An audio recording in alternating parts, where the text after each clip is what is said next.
भारत की पवित्र भूमि पर एक ऐसा स्थान जहाँ स्वयं भगवान शिव 3 नेत्रों के साथ विराजमान है, जहाँ से निकलती है दक्षिण भारत की जीवन रेखा माँ गोदावरी, और जहाँ आज भी कालसर्प दोष, पितृदोष और जीवन के गहरे रहस्यों का समाधान माना जाता है। नमस्कार दोस्तों, आज के इस वीडियो में हम आपको लेकर चलेंगे महाराष्ट्र के नासिक में स्थित 12 ज्योतिर्लिंगों में से एक त्र्यंबकेश्वर मंदिर। इस वीडियो में आप जानेंगे त्र्यंबकेश्वर मंदिर का इतिहास, इसमें जुड़े चौंकाने वाले रहस्य, गोदावरी नदी के अवतरण की कथा और वो कारण जिसकी वजह से यह स्थान हजारों वर्षों से आस्था का केंद्र बना हुआ है।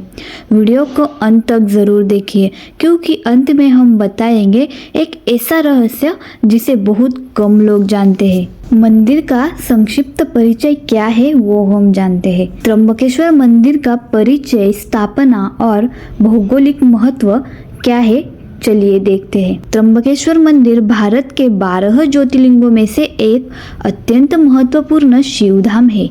यह मंदिर महाराष्ट्र राज्य के नासिक जिले में स्थित है और अपने आध्यात्मिक, पौराणिक तथा भौगोलिक विशेषताओं के कारण पूरे भारत में विशेष स्थान रखता है।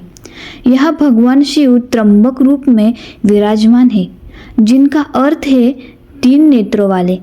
त्र्यंबकेश्वर केवल एक तीर्थ नहीं, बल्कि वैदिक परंपरा, शैव दर्शन और भारतीय संस्कृति का जीवंत केंद्र है। यहाँ की पूजा पद्धति, मंदिर की संरचना और इससे जुड़ी मान्यताएं इसे अन्य ज्योतिर्लिंगों से अलग बनाती है। त्र्यंबकेश्वर शब्द संस्कृत से लिया गया है। त्रि मतलब 3, अम्बक मतलब नेत्र और ईश्वर मतलब भगवान। इसका अर्थ है अर्थात 3 नेत्रों वाले भगवान शिव। मान्यता है कि शिव के 3 नेत्र सूर्य, चंद्र और अग्नि सृष्टि के संतुलन का प्रतीक है। इस मंदिर में स्थापित शिवलिंग में 3 मुख या 3 बिंदुओं का विशेष प्रतीकात्मक स्वरूप देखने को मिलता है। त्र्यंबकेश्वर मंदिर सह्याद्री पर्वतमाला में स्थित है। यही वह स्थान है जहाँ से पवित्र गोदावरी नदी का उद्गम माना जाता है। गोदावरी को दक्षिण गंगा कहा जाता है और इसका उद्गम त्र्यंबकेश्वर की भूमि को और भी पवित्र बनाता है। यह क्षेत्र प्राकृतिक दृष्टि से अत्यंत समृद्ध है। हरे भरे पहाड़, शांत वातावरण और पवित्र जल स्रोत इसे तपस्या और साधना के लिए आदर्श स्थान बनाते हैं। प्राचीन ऋषि मुनि इसी क्षेत्र में आश्रम बनाकर वेदों का अध्ययन और साधना किया करते थे। त्र्यंबकेश्वर मंदिर की स्थापना को लेकर कई पौराणिक कथाएं प्रचलित है। शिव पुराण और स्कंद पुराण में वर्णित कथाओं के अनुसार यह स्थान प्राचीन काल से ही शिव भक्ति का केंद्र रहा है। कुछ मान्यताओं के अनुसार मूल ज्योतिर्लिंग स्वयंभू है, अर्थात इसे किसी मनुष्य ने स्थापित नहीं किया। बाद के कालखंडों में मंदिर की संरचना का पूर्ण निर्माण और विस्तार किया गया। वर्तमान पत्थर का मंदिर मुख्य रूप से मराठा काल में पेशवाओं द्वारा बनाया गया माना जाता है। त्र्यंबकेश्वर का शिवलिंग अन्य ज्योतिर्लिंगों से भिन्न है, जहाँ शिवलिंग में 3 अलग अलग प्रतीकात्मक भाग हैं, जिन्हें ब्रह्मा, विष्णु और महेश का प्रतिनिधित्व माना जाता है। यही कारण है इसे त्रिदेवों का संगम भी कहा जाता है। यह विशेष स्वरूप दर्शनार्थियों को यह संदेश देता है कि सृष्टि की रचना, पालन और संहार तीनों शक्तियाँ एक ही परम तत्व से संचालित होती है। त्र्यंबकेश्वर केवल पूजा का स्थान नहीं, बल्कि आत्मिक शुद्धि का केंद्र माना जाता है। यहाँ किए जाने वाले अनुष्ठान, विशेषकर पितृदोष निवारण और कालसर्प शांति, पूरे भारत में प्रसिद्ध है। यह मंदिर भारतीय संस्कृति में जीवन, मृत्यु और मोक्ष के गहरे संबंध को दर्शाता है। यही कारण है कि श्रद्धालु यहाँ केवल मन्नतें मांगने नहीं, बल्कि आत्मिक शांति और मुक्ति की कामना से आते हैं। त्र्यंबकेश्वर मंदिर का महत्व केवल ऐतिहासिक नहीं, बल्कि गहराई से पौराणिक है। शिव पुराण, स्कंद पुराण और ब्रह्म पुराण में इस क्षेत्र का विशेष उल्लेख मिलता है। प्राचीन ग्रंथों के अनुसार यह भूमि ऋषि मुनियों की तपोभूमि रही जहाँ शिव स्वयं साकार रूप में प्रकट हुए। यह माना जाता है कि त्र्यंबकेश्वर वह स्थान है जहाँ देवताओं और ऋषियों ने मिलकर सृष्टि के कल्याण के लिए अनेक यज्ञ और अनुष्ठान किए। इसी कारण इसे देवभूमि भी कहा गया है। ऋषि गौतम और अहिल्या की कथा क्या है वो अब हम जानते हैं। त्र्यंबकेश्वर की सबसे प्रसिद्ध कथा ऋषि गौतम और उनकी पत्नी अहिल्या से जुड़ी है। कथा के अनुसार इस क्षेत्र में एक भयंकर अकाल पड़ा। ऋषि गौतम ने अपनी तपस्या के बल पर अन्न उत्पन्न किया, जिससे आसपास के सभी ऋषियों का पालन पोषण हुआ। कुछ अन्य ऋषियों को यह ईर्ष्या का कारण बना। उन्होंने गणपति से प्रार्थना की कि गौतम ऋषि की परीक्षा ली जाए। गणपति ने एक गौ रूप धारण कर गौतम के खेत में प्रवेश किया। अनजाने में गौतम ऋषि के हाथ से वह गौ मर गई। गौ हत्या का पाप लगने पर ऋषि गौतम अत्यंत व्यथित हुए। पाप निवारण के लिए उन्होंने कठोर तपस्या की और भगवान शिव को प्रसन्न किया। भगवान शिव ने ऋषि गौतम की तपस्या से प्रसन्न होकर उन्हें वरदान दिया और गंगा को धरती पर लाने का आश्वासन दिया। मान्यता है कि शिव ने अपने जटाओं से गंगा को प्रवाहित किया, जो आगे चलकर गोदावरी नदी के रूप में जानी गई। यही कारण है कि गोदावरी का उद्गम त्र्यंबकेश्वर से माना जाता है।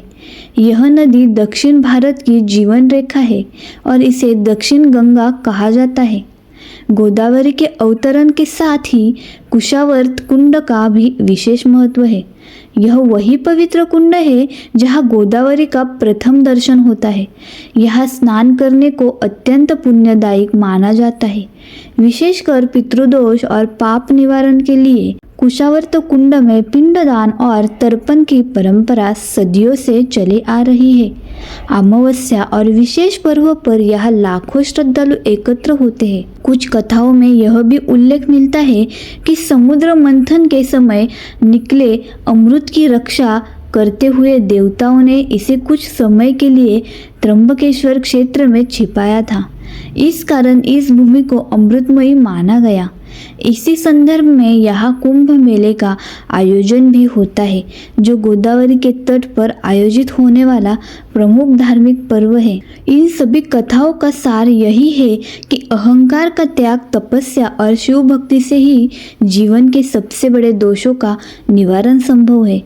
त्र्यंबकेश्वर हमें सिखाता है कि पश्चाताप और श्रद्धा से किया गया कर्म मोक्ष का मार्ग प्रशस्त करता है। त्र्यंबकेश्वर मंदिर की वर्तमान संरचना का निर्माण 18वीं शताब्दी में मराठा साम्राज्य के पेशवाओं द्वारा कराया गया माना जाता है। मंदिर का निर्माण काले बेसाल्ट पत्थर से किया गया है, जो पश्चिमी घाट क्षेत्र में प्रचुर मात्रा में उपलब्ध है। यह पत्थर न केवल मजबूत है, बल्कि शिल्पकारी के लिए भी अत्यंत उपयुक्त माना जाता है। हालांकि वर्तमान मंदिर मराठा कालीन है, परंतु जिस स्थान पर यह स्थित है वहाँ शिवलिंग की पूजा वैदिक काल से होती आ रही है।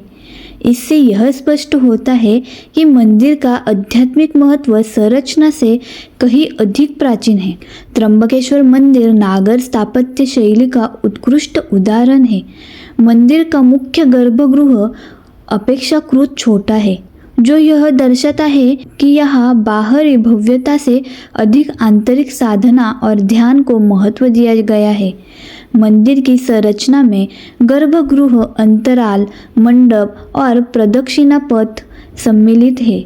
गर्भगृह के ऊपर बना शिखर ऊंचा और सदृष्ट है, जिस पर सूक्ष्म नक्काशी की गई है। शिखर का ऊर्ध्वगामी स्वरूप भक्त की चेतना को ऊपर की ओर उन्मुख करने का प्रतीक माना जाता है। मंदिर का गर्भगृह अत्यंत पवित्र और रहस्यमय माना जाता है। यहाँ सामान्यतः श्रद्धालु को शिवलिंग पर सीधे जल अर्पण की अनुमति नहीं होती। यह परंपरा मंदिर की पवित्रता और विशेष पूजा विधान को दर्शाती है। गर्भगृह में प्रकाश की मात्रा सीमित रखी गई है, जिससे वातावरण गंभीर और ध्यानमय बना रहता है। यह व्यवस्था साधक को बाहरी संसार से हटाकर आत्मिक एकाग्रता की ओर ले जाती है। त्र्यंबकेश्वर का शिवलिंग भारत के सभी ज्योतिर्लिंगों में विशिष्ट है। यहाँ शिवलिंग पर 3 अलग अलग उभार या मुख सदृश संरचनाएं दिखाई देती है, जिन्हें ब्रह्मा, विष्णु और महेश का प्रतीक माना जाता है। यह त्रिमूर्ति स्वरूप यह दर्शाता है कि सृष्टि की रचना, पालन और संहार तीनों शक्तियाँ एक ही परम तत्व की शिव में निहित है। यह दर्शन अद्वैत वेदांत की भावना से भी सामंजस्य रखता है। त्र्यंबकेश्वर का शिवलिंग केवल पूजनीय वस्तु नहीं, बल्कि गहन दार्शनिक प्रतीक है। 3 मुख मानव जीवन के 3 आयामभूत वर्तमान और भविष्य का भी संकेत करते हैं। इसके अतिरिक्त शिव के 3 नेत्र ज्ञान, इच्छा और क्रिया शक्ति का प्रतिनिधित्व करते हैं। इस प्रकार यह शिवलिंग साधक को संतुलित और विवेकपूर्ण जीवन जीने की प्रेरणा देता है। मंदिर परिसर में नंदी महाराज की प्रतिमा, छोटे छोटे उपदेवता मंदिर और प्राचीन शिलालेख देखे जा सकते हैं। नंदी का मुख सीधे गर्भगृह की ओर होना शिव भक्ति की एकाग्रता और सेवा भाव का प्रतीक है। परिसर में स्थित शिलालेख और कलाकृतियां मराठा काल की धार्मिक सोच और कला परंपरा को दर्शाती है। ये तत्व मंदिर को केवल धार्मिक नहीं, बल्कि सांस्कृतिक धरोहर भी बनाते हैं। त्र्यंबकेश्वर मंदिर की पूजा विधि अत्यंत प्राचीन और शास्त्र सम्मत मानी जाती है। यहाँ की पूजा अन्य ज्योतिर्लिंगों की तुलना में अधिक अनुशासित और नियमबद्ध है। मंदिर में प्रातःकाल काकड़ आरती से पूजा का आरंभ होता है, जिसके बाद विभिन्न अभिषेक और नैवेद्य अर्पण किए जाते हैं। यह विशेष बात यह है कि सामान्य श्रद्धालुओं को गर्भगृह में सीधे प्रवेश या स्वयं शिवलिंग पर जल चढ़ाने की अनुमति नहीं होती। पूजा केवल अधिकृत पंडितों द्वारा ही संपन्न की जाती है।